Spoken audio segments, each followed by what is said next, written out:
Assalamualaikum warahmatullahi wabarakatuh. Selamat datang di UKM Corner by MD, kanal UKM kita semua. Memulai usaha bisa dimulai sambil bekerja, namun mengembangkannya tetap memerlukan tata kelola yang benar. Saya Bimo, bersama saya hari ini ada Pak Agus dari PP dan S Kacang Tata.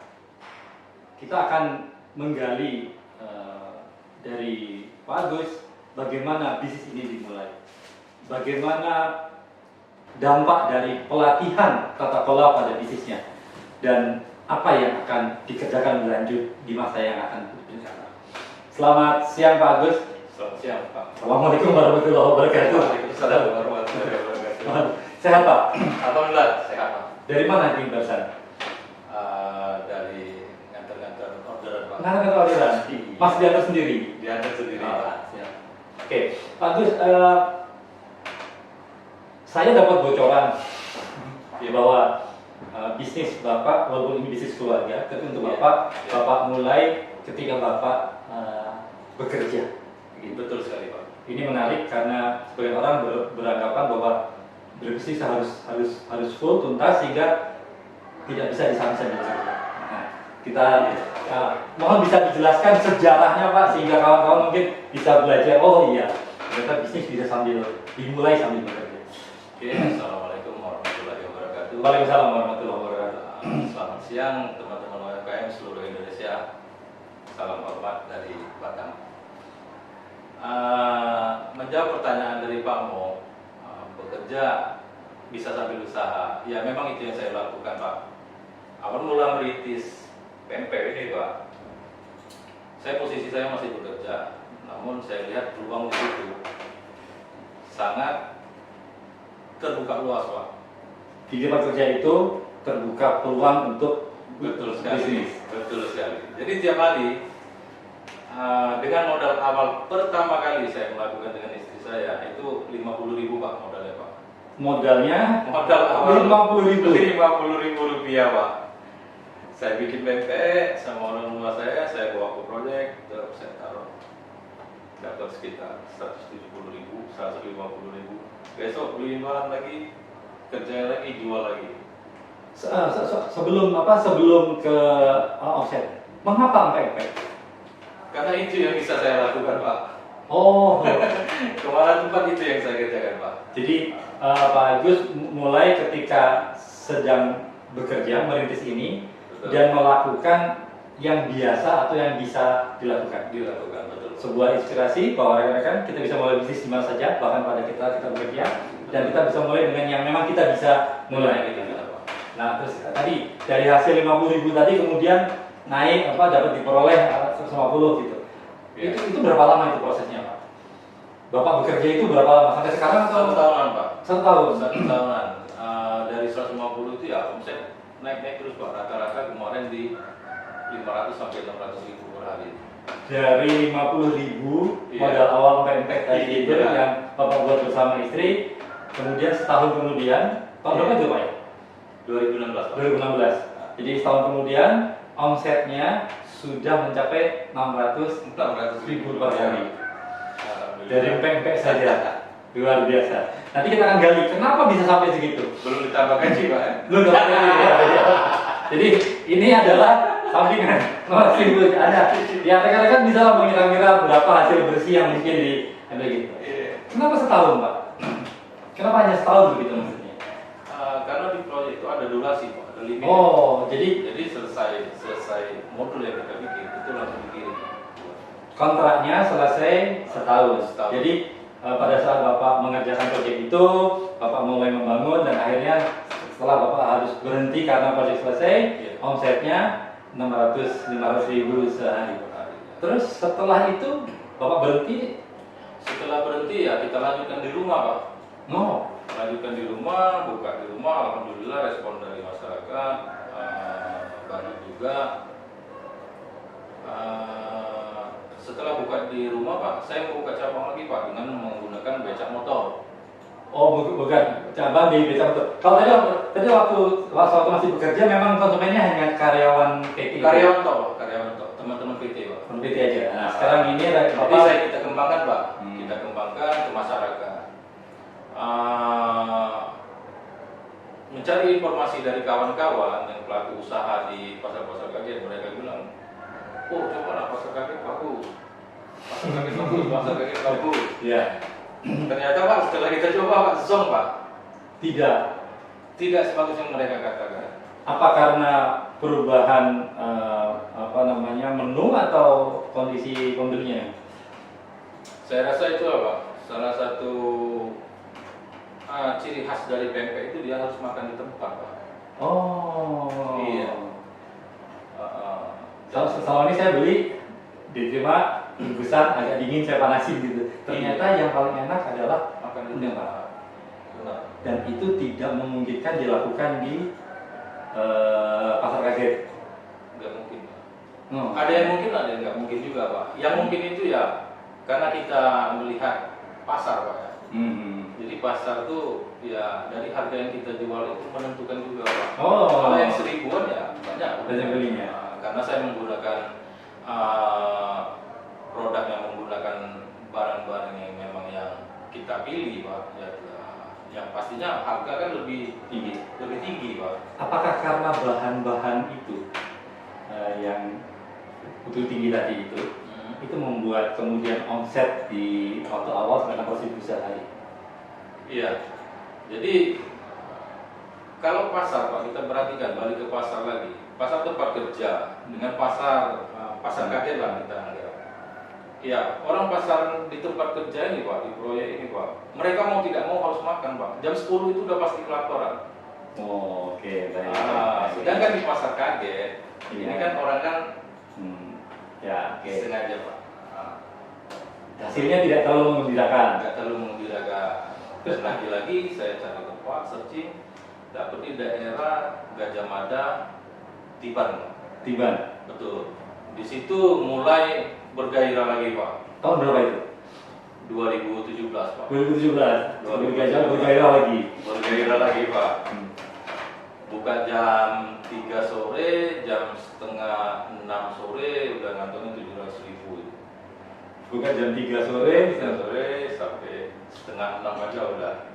Itu lokasinya bisa dine-in nih. Lokasi itu di tepi jalan Pak, beneran taman. Oh, taman. Oh iya, taman. Jadi dari situlah orang-orang di Tiban mulai mengenal pempek Danis Kacang Tata ini. Karena pempek Danis Kacang Tata ini dari dulu saya bawa brand ini Pak. Pempek Danis Kacang Tata, pempek Kacang Tata. Sampai dapat respon dari teman-teman Pak Wiban Palembang juga yang ada di daerah Tiban dan serupa. Mereka nongkrong malam-malam kan. Omsetnya 700.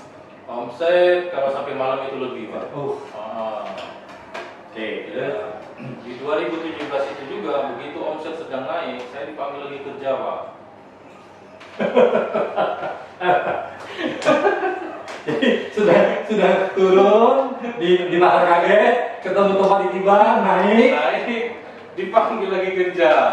Jadi dipanggil lagi kerja, saya kerja. Jualan tetap Pak di rumah Pak. Oh, di mana jualan? Yang di Gajah Mada nggak jualan? Nggak jualan, tutup Pak. Jadi itulah kesalahan saya Pak. Apa Pak yang menurut Bapak seharusnya tidak Bapak lakukan waktu itu? Ya seharusnya untuk di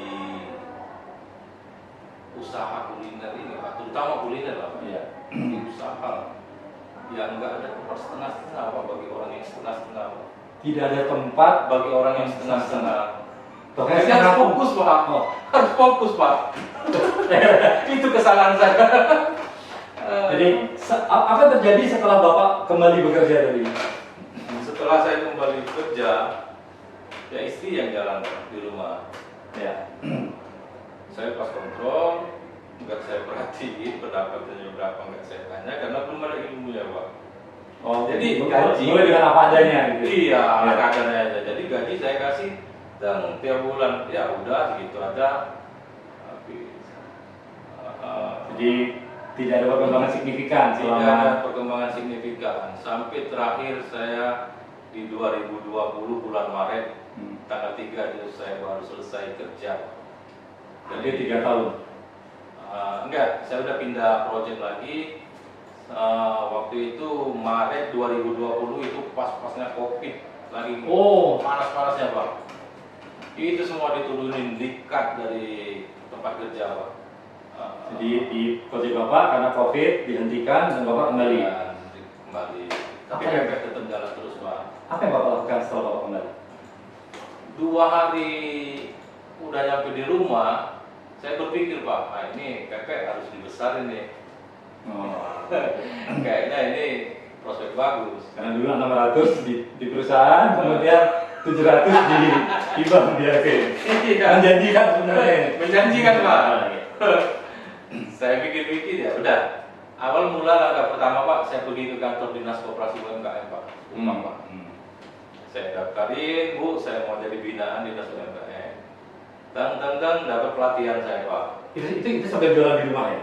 Sambil jualan Pak. Masih jualan. Omsetnya berapa waktu itu di rumah kira-kira? Omset pada saat itu ya sekitar 400-an Pak. Oh, Di rumah Pak. 300, 400. ada ya. Udah.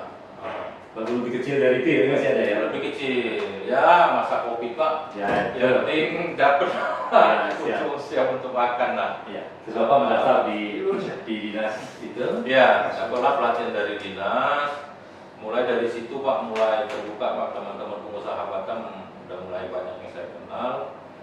Dari pelatihan itu saya aplikasikan ke penjualan kita di rumah. Alhamdulillah naik Pak sedikit. Apa yang disampaikan di pelatihan itu Pak? Ya, yang disampaikan di pelatihan itu ya cara pengembangan bisnis kita lah Pak, kewirausahaan.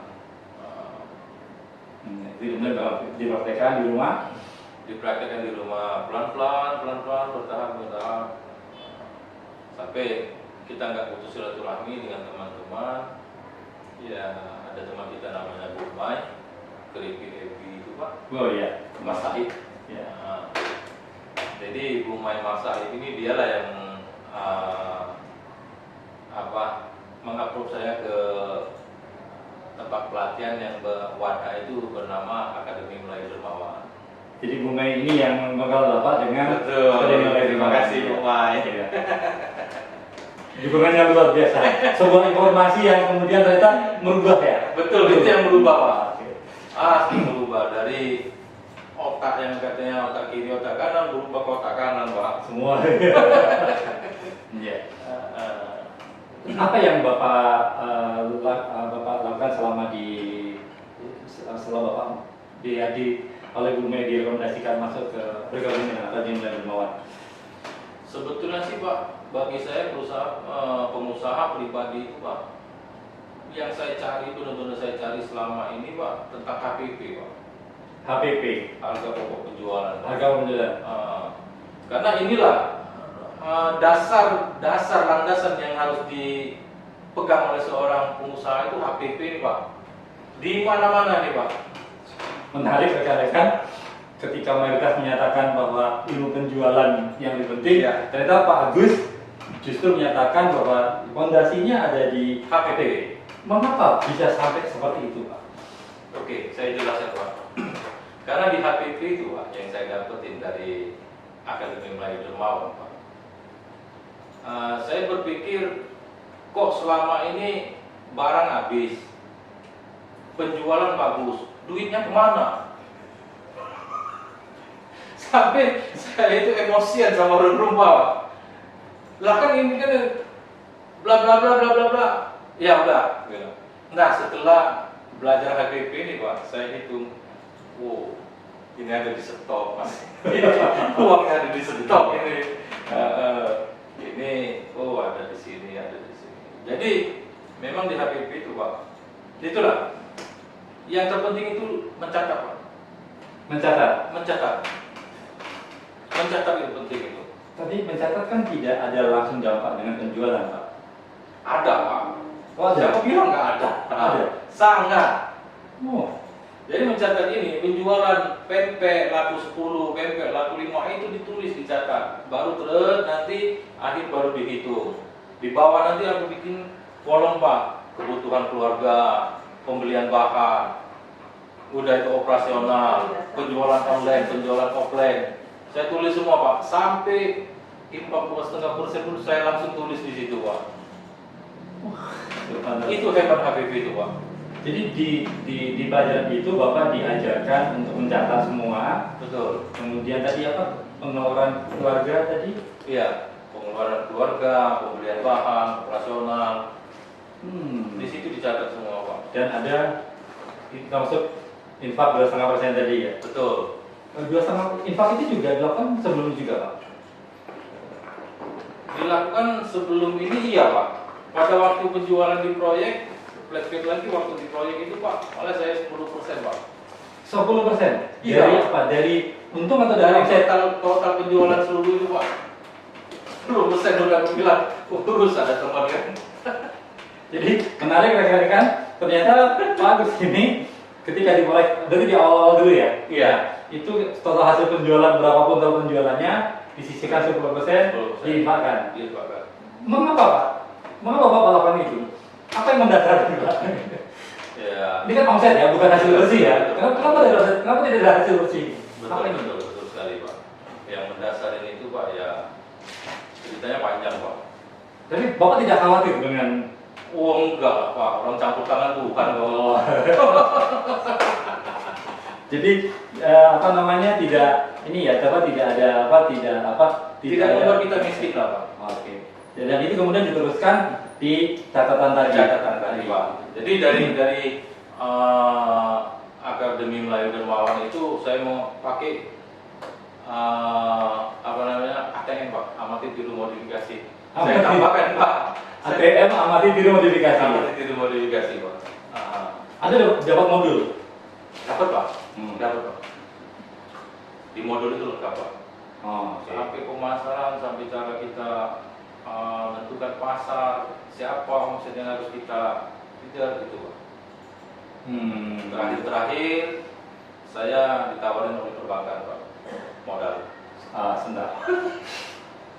Saya juga mendengar Anda punya masalah dengan ini. Tapi kita akan bahas itu setelah yang ini ya. Misal, ini menarik bahwa dimulai dari 50.000 ketika bekerja menggunakan yang kita tahu. Betul. Kebetulan keluarga PMP ini adalah keluarga begitu. Betul. Berjualan Betul. kepada teman-teman di kantor menyisihkan 10% 10. dengan tidak ada rasa khawatir karena ini campur tangan Tuhan gitu ya, dan campur tangan Allah di sini muncul. Kemudian sempat booming, kemudian harus mulai di rumah, agak berat menemukan tempat di Tiban, naik kemudian kerja, akhirnya pulang karena COVID dan kondisinya omsetnya turun. Pak Agus mulai kemudian ke dinas mendapatkan pelatihan dan akses tadi oleh Umay ke Melayu Dermawan dan akhirnya mengikuti kelas ya, tadi. Sebelum membahas soal perbankan tadi Pak, apa yang berubah dari Bapak sebelum dan sudah mengikuti pelatihan? Terutama sekali masalah menghadapi customer Pak. Menghadapi customer. Pelanggan kita Pak. Selama ini kan kita nggak ada ilmu, kan kita biasa-biasa aja. Setelah mendapatkan ilmu dari pelatihan kewirausahaan dari Melayu Dermawan, ya itu kita aplikasikan memang beda, sangat beda sekali. Setelah itu dampaknya apa? Dampaknya omsetnya naik. Omsetnya naik lah Pak. Oh betul. Iya. Kalau boleh tahu sekarang omsetnya kira-kira kalau enggak ya 2 atau 3 kali atau setengah kali gitu. Kemarin kan terakhir 700.000 ketika di Tiban ya. Iya, betul. Kalau itu sekarang omset alhamdulillah Pak di atas 1 Pak. Di atas 1 pada hari. Alhamdulillah Pak. Bermodal 50.000. Biasa-biasa, maksudnya hal yang biasa kita lakukan. Iya. Belajar, tadi ada 2 HPP dan pelanggan. Betul. Sekarang omsetnya di atas 1 juta per hari. Nah ini depan kita ada es kacang. Iya, betul Pak. Mengapa ini ada kenapa produk? Anda punya 2 produk PMP dan produk ini kan dua hal yang berbeda. Kenapa? Sebetulnya Pak, kalau pempek ini ya memang temennya es kacang Pak. Oh, Nah, jadi khas di Palembang itu kalau restoran-restoran pempek itu Pak, yang namanya pempek pasti ada es kacang. oh, Karena di samping pempek itu ada namanya tekwan, Tekwan, ya. namanya model. Ini kan makanan pedes semua Pak. oh iya iya. Sebagian suka pedes. Iya iya. Sepedas apapun makanan itu, kalau udah ketemu es kacang ini, ya balik normal lagi kan. Dan ini juga dimulai dari ini ya, dari awal juga. Waktu di rumah Pak. Waktu di rumah. Setelah Proyek. proyek itu baru mulai. Sekarang pelanggan dari ini dan pempek di mana aja Pak? Kalau dari rating penjualan Pak, yang tertinggi itu es kacang Pak. Es kacang. Malah tinggi es kacang dibanding pempek Pak. Karena pempek kan orang banyak yang jual Pak. Oh gitu. Walaupun musim hujan gini tidak berpengaruh ya? Es kacang musim hujan ini kemarin aja 2 kilo Pak, jam 3 udah habis Pak. 2 kilo. 2 kilo es kacang. 2 kilo es kacang jadi berapa bungkus itu? Sekitar 75. 75. 75 pack Pak. Hujan begini. Hujan begini. Kemarin hujan besar itu. Iya betul. Dan itu masih dari itu habis ya? Habis Pak. Oke ya. Bagaimana cara Bapak memasarkan pempek dan es kacang? Satu pemasaran saya melalui online Pak, melalui Facebook, WhatsApp, Instagram. Itu saya pasarkan semua. Yang kedua itu Pak, triknya saya bagi ke kawan-kawan itu sebenarnya yang paling berpengaruh itu MLM Pak. Apa yang itu Pak? Mulut lewat mulut Pak. Oh, mulut. Mulut lewat mulut Pak. Jadi si pembeli ini tadi nanti bercerita ke temannya Pak. Oh di situ tuh ada es kacang enak tuh, es kacang tata katanya. Penasaran teman ini datang sama mereka Pak. Oh, oke. UMK itu kan budgetnya terbatas. Betul. Artinya menggunakan pendekatan iklan juga terbatas gitu Betul. ya. Betul. Dan ternyata untuk pempek dan es kacang tata ini justru MLM itu yang sangat membantu gitu. Apa yang Bapak lakukan sehingga pada pelanggan Bapak sehingga mereka akhirnya sukarela untuk membagikan informasi gitu? Satu Pak kuncinya Pak, rasa Pak. Rasa ya? Rasa Pak. Gak ada lain. Kalau memang betul konsisten rasa kita itu nggak berubah, orang pasti di sana. Jadi rekan untuk makanan Betul. kuncinya ada di rasa. Rasa. Karena makanan itu yang kita jual itu rasa. Jadi begitu rasanya pas dan konsisten, maka itu mulut ke mulut begitu ya. Insya Allah Pak. Mulut ke mulut. Apakah mulut ke mulut itu kontribusi setengah dari peningkatan penjualan begitu? Bisa dikatakan. Oh, jadi sangat signifikan ya. Signifikan Pak. Signifikan. Oke. Kita akan masuk ke isu yang menarik gitu ya. Saya juga dapat bocoran gitu ya bahwa saat Anda belum lama ini punya kesulitan karena dikejar-kejar bank. Ketika di COVID kan memang usaha sedang bermasalah ya, jadi kami sehingga banyak pelaku usaha yang dikejar-kejar oleh perbankan. Gitu. Tapi nampaknya Anda pada senyum tertawa, kenapa? Aneh, dikejar-kejar bank tapi tertawa. Bisa ceritakan Pak, kenapa? Saya itu dikejar bank itu Pak bukan karena masalah utang Pak. Bukan karena masalah utang. Bukan karena masalah utang. Saya malah mau dipinjemin modal Pak. Dipinjemin modal. Ditawarin permodalan Pak. Oleh perbankan. Betul, saya nggak ambil. Jadi rekan-rekan beli ada berapa perbankan yang sudah berlari bersama Bapak mengejar-ngejar gitu? Ada sekitar 4 Pak. 4 perbankan. 4 perbankan. Mengejar Bapak untuk memberikan modal. Betul. Rekan-rekan, ini menarik sekali. Satu orang dikejar oleh banyak pihak untuk menyerap permodalan yang memang itu menjadi tugas mereka. Kalau bisa cerita Pak, bagaimana awalnya Pak sampai kemudian Bapak bisa kejar dan kenapa kira-kira bank itu ngejar Bapak?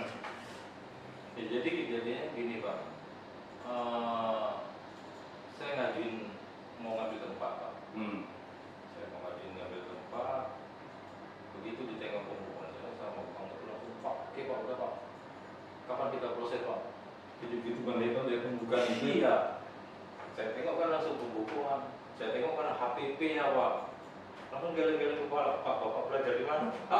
HPP yang tadi Bapak HPP pelajari. yang saya belajar tadi. Ada aku bilang. Saya mau lah Pak, kata orang Bang nih. Jadi pihak bank itu melihat HPP yang Bapak susun itu Iya. sesuatu yang sangat menarik. Sangat menarik. Di sisi mana menurut pengamatan Bapak bank tetap itu membuat bank itu menarik? Profit ya Pak. Profitnya. Iya, kan di sana kan di HPP kan harga pokok itu kan kita jual Pak. Kita tulis modal 5.000, penjualan 15.000, artinya 10.000 Pak. Kan Oh, itu berapa kuantiti yang kita jual. Oh. Jadi dari situ aja Bang, Pak ini satu tempat Pak. Iya. Belum lagi yang online aku bilang, belum lagi ada yang cabang sana. Jadi di HPP tadi Bapak diminta untuk menuliskan berapa penjualannya, berapa harga tokonya, Betul. kemudian ada penjualan, ada harga jual. Ada informasi apa lagi di sana yang di lembaga apa di HPP tadi Pak? Di HPP itu ya Selain ada harga jual dan harga itu, betul target sales Pak. target sales. Di situ kan target sales ya sebelum ada sales ya kita sendiri lah yang jual. Jadi dikalikan itu per bulan itu kebutuhan biaya hidup kita berapa, kita bisa adjust dari situ Pak. Makanya kalau ditawarin modal Pak, kayaknya UKM itu nggak butuh modal sih. Iya, serius, serius tuh. Ya, oke. Ini oke ya, oke. Kita tanya Mas dulu. Maksudnya gini, oke. Perbankan tertarik dengan bisnis Bapak UKM, UMK, Ya. karena melihat catatan keuangan tadi ya, Betul, dan HPP. betul. Jadi apakah saya bisa menyatakan bahwa sebenarnya catatan keuangan dan HPP inilah yang diperlukan oleh perbankan begitu dari UKM? Sangat Pak. Oke. Oke. Jadi itu terbantu. Kemudian karena di sana bisa dilihat target penjualan, Target penjualan. itu dan mereka kemudian melihat ini prospek gitu ya, mungkin kira-kira ya. Tertarik Pak, sangat tertarik. Perbankan sangat tertarik Pak. Sangat. Tertarik dan kemudian ingin membiayai gitu. Tapi Pak Agus tadi menyatakan bahwa apakah tahun itu sekarang diambil? Sudah diambil atau belum? Enggak Pak. Tidak diambil. Enggak saya ambil Pak. Saya ngejar target aja udah cukup. Kenapa Pak? Kenapa Bapak tidak tidak mengambil itu Pak? Sementara kan itu juga sebuah kesempatan untuk mengembangkan usaha. Gitu. Pertimbangan agama. Oh, pertimbangan agama. Oke. Baik. Ininya apa? Kalau gitu kemudian bagaimana Bapak menambah modal untuk pengembangan usaha? Kalau misalkan ternyata perbankan itu tidak menjadi opsi. Gitu. Ya simpel Pak. Simpel aja. Saldo akhir kita kan ada. Iya. Saldo akhir balik lagi ke saldo awal. Tingkatkan aja yang penjualan di HPP. Udah di situ aja kuncinya. Jadi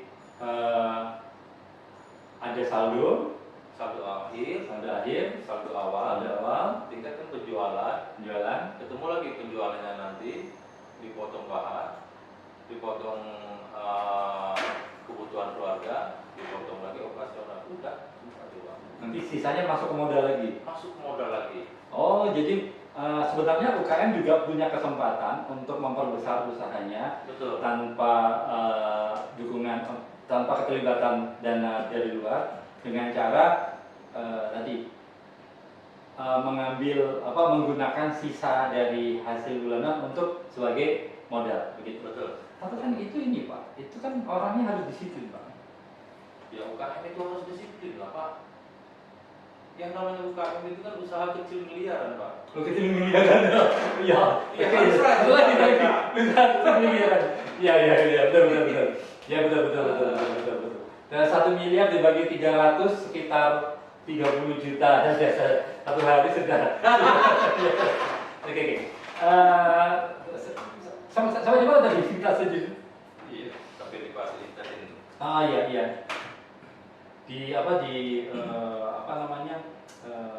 Kenapa kok kemudian bahwa UKM sebenarnya sendiri punya kesempatan ketika dia disiplin. Gitu. Betul Pak. Jadi kunci terutama dari UKM itu ya disiplin aja Pak. Disiplin, udah disiplin ya action. Bagaimana Bapak kan begini, UKM itu kebanyakan adalah mencampurkan atau masih tercampur antara keuangan keluarga dengan keuangan usaha gitu. Bagaimana Bapak? Saya tentu percaya ketika Bapak bisa menyampaikan tadi bahwa bagi yang digunakan disiplin, Bapak tentu sudah memisahkan gitu ya. Betul. Nah, bagaimana Bapak memisahkan? Ya pisahkan aja Pak. Nggak payah. Ya Tinggal desain aja. kan ini Pak, kan uang ini kan dipakai juga untuk kebutuhan keluarga. Artinya kehidupan sehari-hari gitu. Kan catat Pak. Ada kolomnya itu kita catat. Ada kolom untuk mencatat. Ada kolom.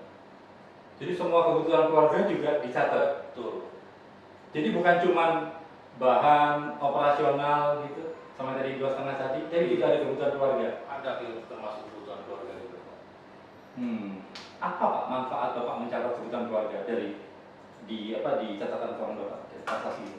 Manfaatnya ya sangat besar sekali Pak. Pengaruhnya sangat besar sekali. Begitu kita mencatat, kita tulis setiap hari, udah bisa berandai-andai, punya impian kita Pak. Oke. Punya impian ya, kita mau bangun dapur produksi ke, kita mau buka cabang ke. Siap. Apakah perubahan ini juga dipengaruhi oleh pelatihan yang Bapak ikuti? Sangat Pak. Mulai dermawan menurut saya Pak, memang betul-betul berkontribusi, sangat besar kontribusinya ke usaha saya Pak. Terus terang pelatihan semacam ini kalau mau kita rupiahkan, mau berbayar, entah berapa juta, saya nggak bisa lagi nominalnya, nggak tahu lagi Pak. Karena banyak di luar sana pelatihan-pelatihan yang saya masukin, begitu di awal ngasih angka, waduh, saya lihat poin-poinnya ya ada di Melayu Dermawan, udah saya pelajari. Berapa kontribusi ke Melayu Dermawan? Mereka meminta ke Anda itu? Free Pak. Oh free? Free Pak. Nol. Oke. Itu sambil Melayu Dermawan. Kan di Melayu Dermawan. Oke, jadi kedua ternyata tidak mau mengenai biaya dari Sama sekali. RKT. Terus ini Pak, sebelum saya kan bertanya tentang apa rencana Bapak gitu ya.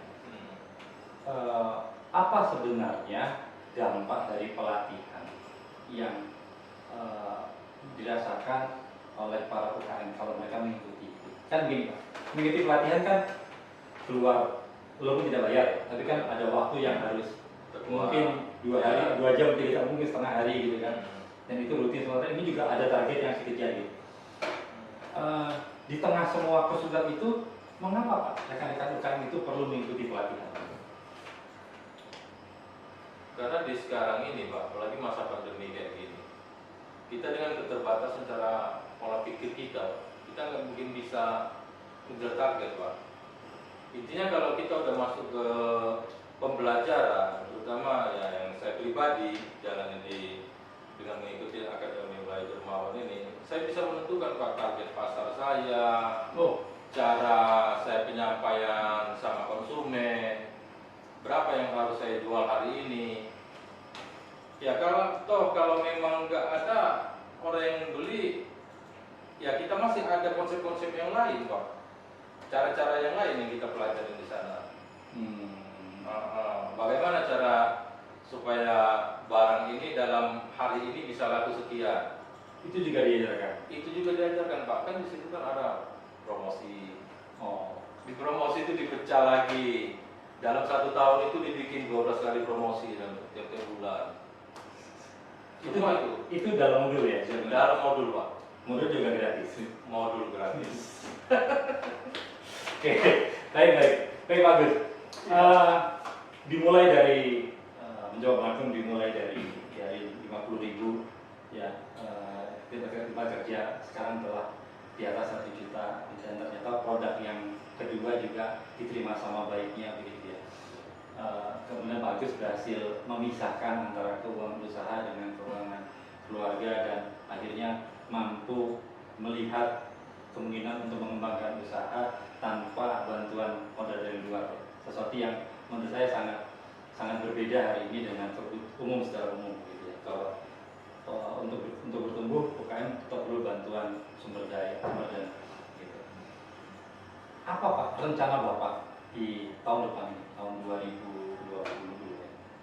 Rencana saya di tahun 2022 nih Pak, saya mau banyakin dulu cabang Pak. Baik cabang, Nah, yang kedua itu adalah produksi. produksi. Ya, sama kita dukungan dari para teman-teman UKM, mohon bantuan doanya. Jangan harus ya. Kira-kira apakah hanya akan ada di Batam atau juga akan ke luar Batam? Saya harap ini menyebar ke seluruh Indonesia. Oh, alhamdulillah. Oke. Alhamdulillah. Ya. Oke. Jadi apa namanya tahun depan Pak Agus akan fokus di produksi itu untuk mendukung ekspansi. Iya Pak. Mudah-mudahan teman-teman di Tanjung Pinang dan Karimun itu tahun depan bisa merasakan ini minuman yang dinikmati khas bersama dengan pempek gitu yang tadi karena menggunakan bahan yang sangat baik tadi ya, tidak jadi mulut ke mulut penyebaran Pak. mulut lewat mulut ya, word of mouth gitu. Nah, sebagai penutup Pak, apa Pak saran Bapak dari yang sudah Bapak lalui pendidikan Bapak kira-kira baru 5 tahun ya, tidak dari tahun 2016. Pengalaman 5 tahun ini, apa yang Bapak bisa sarankan kepada rekan-rekan di luar sana? Para pelaku lain. Saran saya sih usaha itu ada baiknya dijadikan ibadah. Dijadikan ibadah. Dijadikan ibadah. Mengapa itu penting buat Bapak? Sangat penting Pak. Karena ya kalau kita mencintai pekerjaan ini, kita campurkan urusan dengan agama, maka insya Allah berkah. Tidak tolak belakang. Tidak bertolak belakang. Insya Allah berkah. Oke, ya sekali kan sebuah kontemplasi ya bahwa ternyata saya tadi membayangkan Pak Agus akan menyatakan teori ini, jualan ini, tapi ternyata yang disampaikan adalah pesannya adalah jadikan ibadah. Nanti mungkin kita akan punya satu lagi sesi khusus dengan Pak Agus ya, menggali sisi yang tadi ya, yang tentang ibadah tadi dan kemudian yang tadi dari awal dimulai dengan 10% itu ya, itu hal yang nanti kita akan coba lihat. Tapi namanya sesi kali ini harus ini ya Pak Agus, terima kasih Pak Agus. Oke teman-teman, mudah-mudahan pesannya sampai kepada teman-teman bahwa ketika memulai usaha kita tidak harus dalam kondisi berhenti bekerja, bahkan dalam bekerja kita bisa memulai usaha. Tapi tadi ketika Pak Agus juga menyatakan bahwa tidak ada tempat bagi orang yang setengah-setengah. Jadi ketika mudah mulai, Anda harus punya pilihan apakah full time mengerjakan atau full time membuat sistem ya. Itu salah Pak. Oh. Jadi tidak ada tempat bagi orang yang setengah-setengah itu, maksudnya kerja 100%, usaha 100%. Oh, gitu. Jadi kerja 100% gitu ya. Iya. Oke, nanti kita akan lihat. Selama ini kan kalau kerja 100%, kalau ada usaha berarti kerja 50%, usaha 50%. Ini ternyata bagus nggak? Bisa 100% kerja, 50% usaha. Oke, sebagai penutup dari perjalanan Pak Agus selama 5 tahun ini dari 50.000 sekarang seperti ini, apa yang bisa Bapak sarankan kepada kawan-kawan yang ada di kawasan di Indonesia? Saran saya ada satu, jadikan bisnis ibadah. Caranya adalah jadikan bisnis sebagai ibadah. Mengapa Bapak sampai seperti itu? Bapak sampai pada titik itu? Ya, apalagi yang harus kita cari Pak. Kita kerja untuk ibadah, bisnis untuk ibadah. Oke rekan-rekan, Pak Agus sudah menceritakan semuanya dan menutup dengan satu hal yang menurut saya sangat menarik, bahwa bisnis ini tujuannya untuk ibadah. Kita ini adalah sedang beribadah begitu ya, dengan berbisnis gitu. Ya, tadi di awal Pak Agus sudah memberikan contoh dengan 10%, kemudian sekarang 2,5% dari hasil gross ya, sales ya, bukan ya. Ini satu yang luar biasa. Mudah-mudahan pesannya sampai rekan-rekan bahwa kita bisa memulai dari mana saja, kita bisa memulai dengan apa saja, yang terutama yang bisa kita tahu, yang sudah kita biasa kita lakukan. Tapi tadi bahwa ada proses belajar yang harus dipenuhi dan tidak ada tempat bagi orang yang setengah-setengah. Nanti kita akan tanya nih, maksudnya apa? setengah-setengah. Apakah tidak bisa seorang yang bekerja itu kemudian punya usaha jual gitu ya? Mungkin nanti suatu saat tapi kita akan cari itu. Baik, sudah siap. Dan mudah-mudahan apa yang kami bicarakan ini mampu memberikan gambaran pada rekan-rekan yang lain tentang sisi lain yang mungkin rekan belum tahu. Dan tadi ini adalah ibadah dan kita memperkuat ikhtiar kita dengan belajar dan menjadikan ini sebagai ibadah. Terima kasih bagus. Akan ketemu lagi di sesi yang lain. Assalamualaikum warahmatullahi wabarakatuh.